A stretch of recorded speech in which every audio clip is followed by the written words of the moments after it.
प्यारे छात्रों, आप सभी को the goal classes 1.0 YouTube channel में फिर से स्वागत है। आज हम लेकर आए हैं क्लास 12 का चैप्टर सॉल्यूशन का दूसरा क्लास यानी सेकेंड क्लास। फर्स्ट क्लास में आप लोगों ने देखा सॉल्यूशन के बारे में, सॉल्यूट के बारे में, सॉल्वेंट के बारे में, उसके कंपोनेंट्स के बारे में, सॉल्यूशन के प्रकार यानी टाइप्स ऑफ सॉल्यूशन के बारे में। आज हम लोग जानेंगे कि सॉल्यूशन को हम एक्सप्रेस कितने भागों में करते हैं, कितने प्रकार से करते हैं। तो इसका बहुत सारे है, जैसे पीपीएम पार्ट्स पर मिलियन और परसेंटेज जिसमें mass percentage, volume percentage, etc जो भी आते हैं, इससे आगे भी। उसके बाद मोलालिटी, मोलारिटी। तो आज हम लोग देखेंगे मोल फ्रैक्शन। इसका पहला देखते हैं mole fraction first.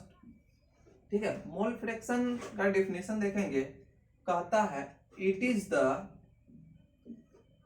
Is the ratio number of mole of a components to the total number of mole of all components in the solution. एक बार और जान लीजिए क्या कहता है। It is the ratio number of mole of a components to the number of mole of all components in the solution. इसको हिंदी में जान लीजिए। कहता है कि किसी विलयन में विलय या विलायक कंपोनेंट्स कितने होते हैं? दो होते हैं। सॉल्यूशन का दो कंपोनेंट्स होते हैं, पहला सॉल्यूट और दूसरा सॉल्वेंट। ओके, तो कंपोनेंट्स में सॉल्यूट और सॉल्वेंट। कहता है किसी विलयन में मोल, विलय और विलायक की संख्या तथा कुल विलय और विलायक की संख्या के अनुपात को क्या कहते हैं? मोल फ्रैक्शन कहते हैं। तो इसका फॉर्मूला देखिए, फॉर्मूला क्या हो जाता है?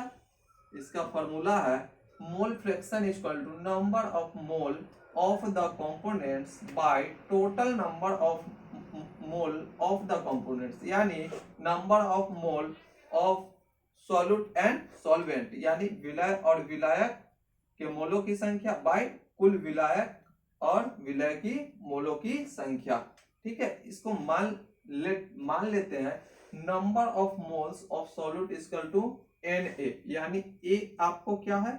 सॉल्यूट है, और N क्या है? नंबर ऑफ मोल्स यानी मोलों की संख्या। नेक्स्ट देखते हैं number of moles of solvent Nb, यानी B को हम क्या मान लेते हैं? सॉल्वेंट। तो N क्या है? नंबर ऑफ मोल्स और V सॉल्वेंट।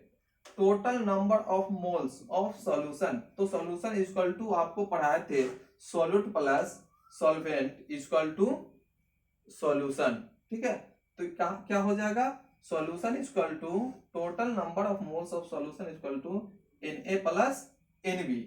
इसीलिए मोल फ्रैक्शन ऑफ सॉल्यूट, देखिए अब फॉर्मूला सॉल्यूट का अलग हो जाएगा और सॉल्वेंट का अलग। सॉल्यूट रहेगा तो उसके ऊपर में सॉल्यूट की संख्या हो, नंबर्स ऑफ सॉल्यूट होगा।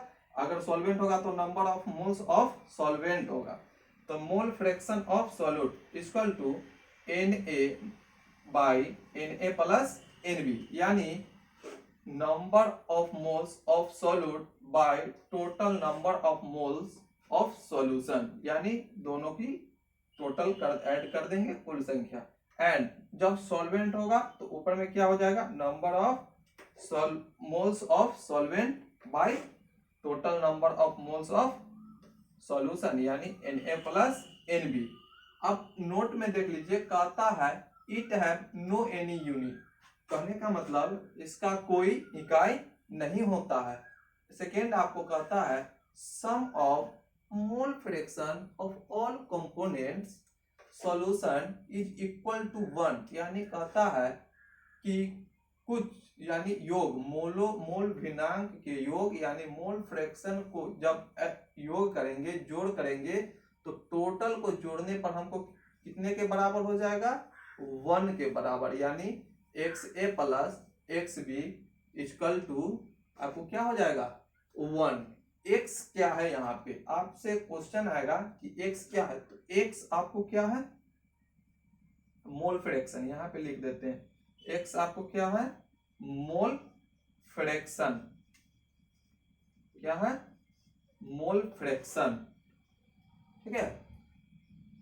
अब यहाँ पे जहां XA यानी मोल फ्रैक्शन ऑफ सॉल्यूट, ए क्या है आपको पहले ही बताए थे, मोल फ्रैक्शन ऑफ सॉल्यूट नहीं, आपको क्या है सिर्फ सॉल्यूट है, यानी ए सॉल्यूट है। अब मोल फ्रैक्शन कौन है, एक्स, यहाँ पे क्या लिखा है मोल फ्रैक्शन, तो एक्स कौन हो जाएगा मोल फ्रैक्शन।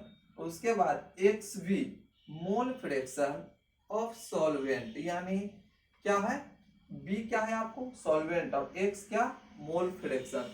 तो स्वाभाविक है इस नंबर जो सॉल्यूट है मोल फ्रैक्शन का उसका एक्स ए और मोल फ्रैक्शन ऑफ सॉल्वेंट का एक्स बी। अब प्रूव करते हैं, इसको सिद्ध करते हैं एक वन आता है या नहीं। तो देखिए एक्स ए इक्वल टू क्या है मोल फ्रैक्शन ऑफ सॉल्यूट, तो आपका फॉर्मूला क्या है मोल फ्रैक्शन ऑफ सॉल्यूट का, यहाँ पे देखिए एन ए बटा या by N A plus N B और X B solvent mole fraction of solvent, तो सॉल्वेंट का क्या आया है यहाँ पे देखेंगे, तो X B equal to N B by N A plus N B. अब सम करेंगे दोनों का, तो X A plus X B, left side का लेफ्ट साइड और राइट का राइट, तो N A by N A plus N B by N A plus N B. LCM समान है, इधर का देखेंगे तो क्या हो जाएगा एन ए प्लस एन बी, ऊपर का सम करेंगे तो एन ए प्लस एन बी, दोनों सेम है कट जाएगा, कितना आ जाएगा ए, तो आपको X A plus X B equal to 1 आ गया।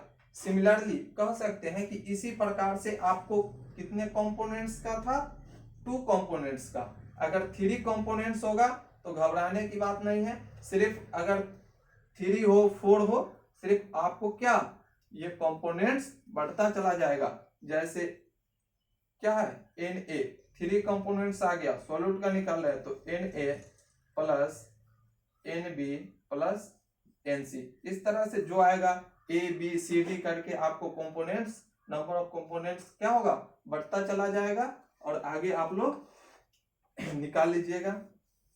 ठीक है, तो आज के लिए इतना ही, आज कल हम लेकर आएंगे इससे रिलेटेड कुछ क्वेश्चन कराएंगे, न्यूमेरिकल्स कराएंगे, आप लोग इसको नोट कर लीजिए, फिर आप मिलते हैं अगले क्लास में। धन्यवाद।